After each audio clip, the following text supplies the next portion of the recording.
கோயிலுக்கு போயிட்டு வந்தியா? எந்த கோயிலுக்கு போயிட்டு வந்த?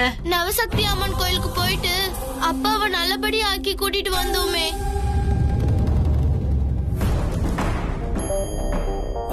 இந்த கதையெல்லாம் வேண்டாம். ஆமா, இதுக்கெல்லாம் ஏதாவது ஆதாரம் இருக்கா?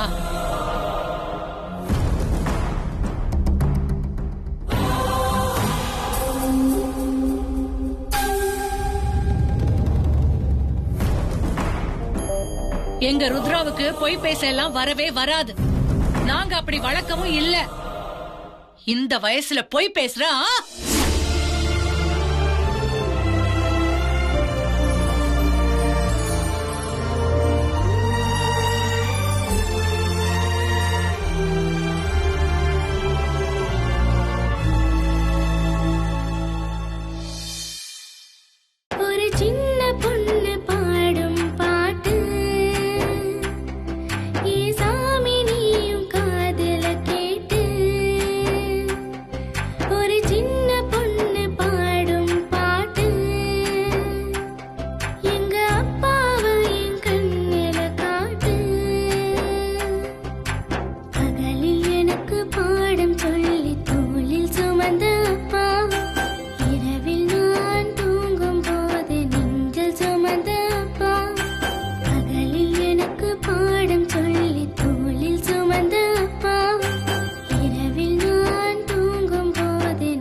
இது ஏன் பாட்டு உனக்கு எப்படி தெரியும்?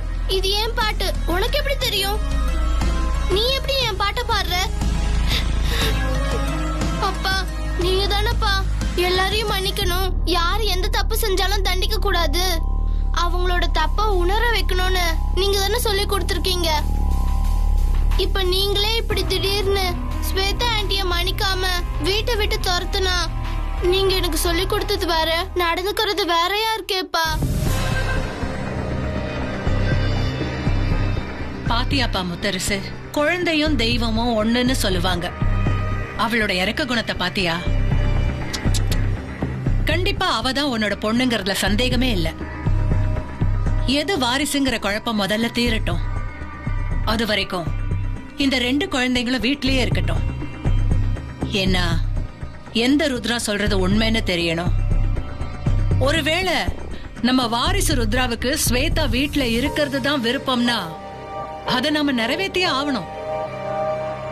அதனால யாரு உண்மையான வாரிசுங்கிறத தெரிஞ்சுக்கிற வரைக்கும் ஸ்வேதா இங்கேயே இருக்கட்டும். வா ஸ்வேதா.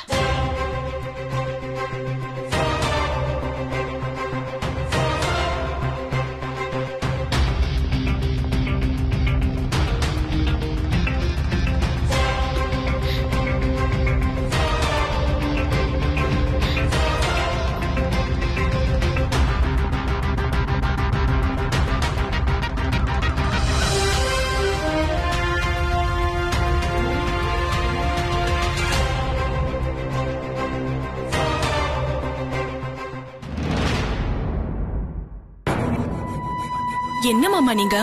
அந்த பொண்ணு டூப்ளிகேட் பொண்ணுன்னு தெரியுது. அவளை காரணம் காட்டி அவங்க ஸ்வேதாவை இங்க இருக்க வைக்கிறாங்க. எல்லாத்துக்கும் நீங்க சம்மதங்கிற மாதிரியே இருந்துட்டு வந்துட்டீங்களே. அண்ணே, இது அத்தனையும் அவங்க திட்டம் போட்டு பண்ணிருக்காங்கண்ணே. உடனே நம்ம போலீஸ் கிட்ட போவோம். கண்டிப்பா அவங்க விசாரிச்சு இது போலியான பொண்ணு, இந்த ருத்ராவுக்கும் நமக்கும் எந்த சம்பந்தம் இல்லைன்னு நிரூபிச்சிருவாங்க.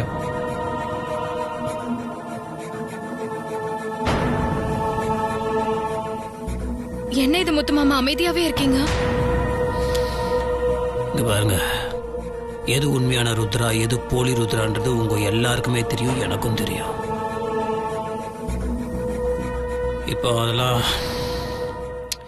இப்போ அது முக்கியம் இல்லை.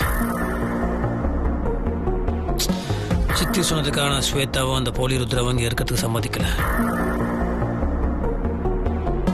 அப்புறம் எதுக்கு முத்து மாமா? ருத்ரா மாதிரி அந்த பொண்ணு இருக்காளே, இவளை எங்க பிடிச்சாங்க? எதுக்கு இங்க வர வச்சிருக்காங்க? நோக்கம் என்ன? அவசரப்பட்டு நம்ம எதாவது பண்ணிட்டோம்னா இவங்களோட பிளான் என்னன்னே தெரியாது. இதுக்கு பின்னாடி ஏதோ ஒரு விஷயம் இருக்குது, கண்டுபிடிக்கணும். டே கார்த்தி அண்ணே, உருவத்தில் வேணா அந்த பொண்ணு ருத்ரா மாதிரியே இருக்கலாம், ஆனா பழக்கத்திலையும் குணத்திலையும் வாய்ப்பே இல்லை. அண்ணே, அவங்க கூட்டிட்டு வந்திருக்க குழந்தை போலிங்கிற உண்மைய தெளிவா எல்லாருக்கும் தெரியப்படுத்துற மாதிரி ஒரு டெஸ்ட் வச்சிடலாமே அண்ணே? என்னன்னு யோசிக்கிறீங்க?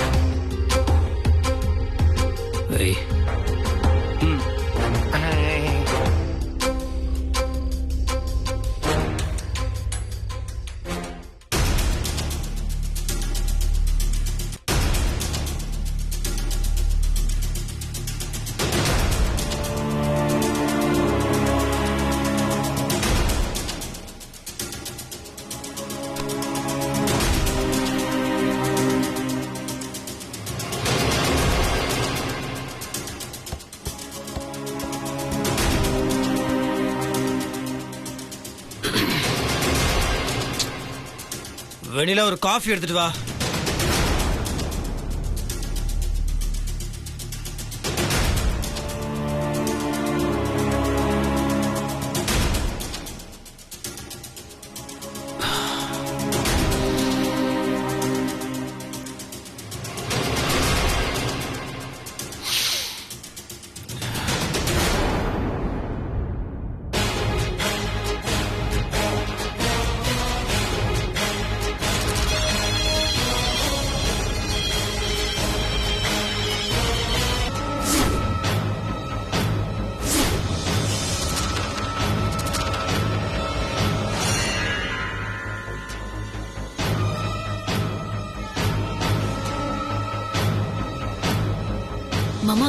ஏய், உன்னை யார் உள்ள வர சொன்னது?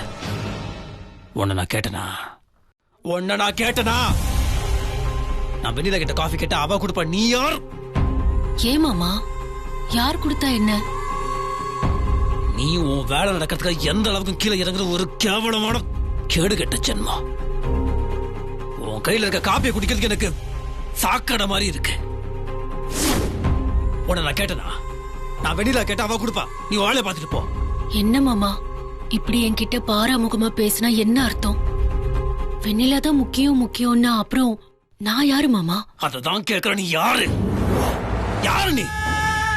மனசால உங்க பொண்டாட்டியா நினைச்சுதான் இப்ப வரைக்கும் நான் வாழ்ந்துகிட்டு இருக்கேன். ஏய் பாரு, அவ்வளவுதான் உனக்கு சொல்லிட்டேன். மரியாதையை வெளியே போ. என் வெண்ணில தான் என் பொண்டாட்டி. நீ மரியாதையை வெளியே போ, இல்லைன்னா நான் நீ நாடகக்காரடி. ஒவ்வொரு நாளும் ஒவ்வொரு நாடகம். இப்ப லேட்டஸ்டா என்னன்னா, ருத்ரா குட்டி மாதிரி ஒரு போலி பொண்ணை கொண்டாந்து இப்ப ஏமாத்திட்டு இருக்க. இந்த வீட்டை தங்கறதுக்கு ஒரு காரணம் வேணும். பாத்துடலாம். இன்னும் எத்தனை நாள் இந்த வீட்டுல நீ தங்கறன்னு பாக்குறேன். மாமா தயவு செஞ்சு புரிஞ்சுக்கோங்க. போலி ருத்ரான்னு நீங்களும் பேசாதீங்க. ருத்ரா இடையில காணாம போனான்னு சொன்னாங்கல்ல, அப்போ அந்த குழந்தை மாறி இந்த வீட்டுக்குள்ள வந்திருக்கு. உண்மையான ருத்ராங்கிறது இப்ப வந்தாலே அவதான். எது உண்மை எது போலின்னு நாங்க பாத்துக்கிறோம். அது எங்களோட வேலை. எங்க குடும்ப விஷயத்துல நீ எதுக்கு தலையிடுற? இங்க பாரு, இந்த பசப்பற வேலை இங்க வேண்டாம். நீ என்ன பிளான் வச்சிருக்கன்னு தெரியுது. சரி, போனா போட்டும். மரியாதையோட இந்த வீட்டுல இருந்து வெளியே அனுப்பலான்னு பார்த்தேன். நீ யாருன்னு கண்டுபிடிச்சு உன் முகத்திரைய கிழிச்சு அடிச்சு கழுத்து பிடிச்சு வெளியே தள்ளுறேன் பார். அதான் நடக்கும். இங்க பாருங்க மாமா, எல்லா அவமானத்தையும் தாங்கிக்கிட்டு நான் உங்க முன்னாடி கூனி குறுகி நிக்கிறதுக்கு ஒரே ஒரு காரணம் என்னன்னா, நீங்க எனக்கு வேணுங்கிறது மட்டும்தான்.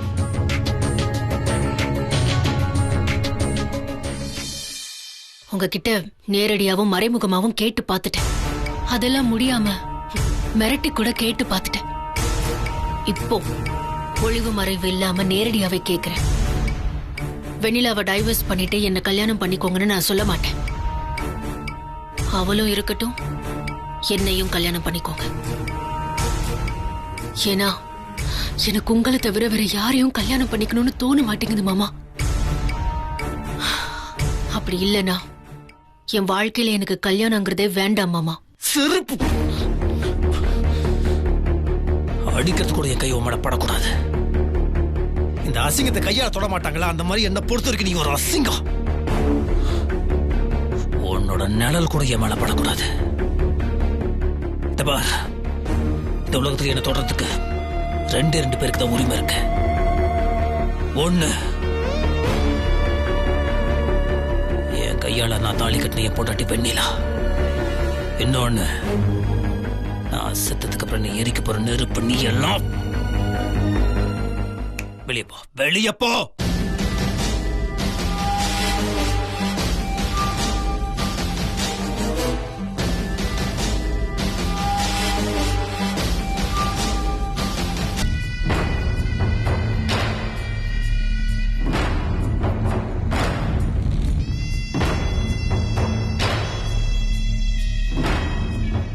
மாமா, நான் உங்களை தான் கல்யாணம் பண்ணிப்பேன்னு திரும்ப திரும்ப சொல்றேன்னா அதுக்கு ரொம்ப பெரிய காரணம் ஒண்ணு இருக்கு.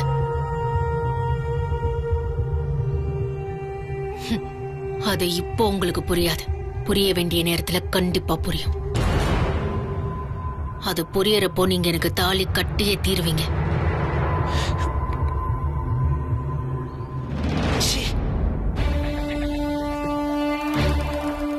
சரி விடுங்க மாமா.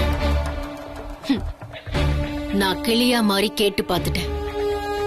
என்ன நானே கல்லாக்கிக்கிறேனும் கேட்டு பார்த்துட்டேன். ஒரு மனுஷியாவும் கேட்டு பார்த்துட்டேன். எத்தனையோ வழியில கேட்டு பார்த்துட்டேன். ஆனா உங்களுக்கு இரக்கமே வரல. ஆனா ஒரே ஒரு விஷயம்தான் இன்னும் பாக்கி இருக்கு.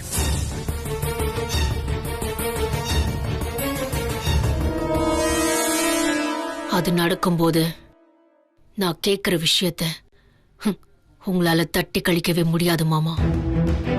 எனக்கு அதுல நம்பிக்கை இருக்கு.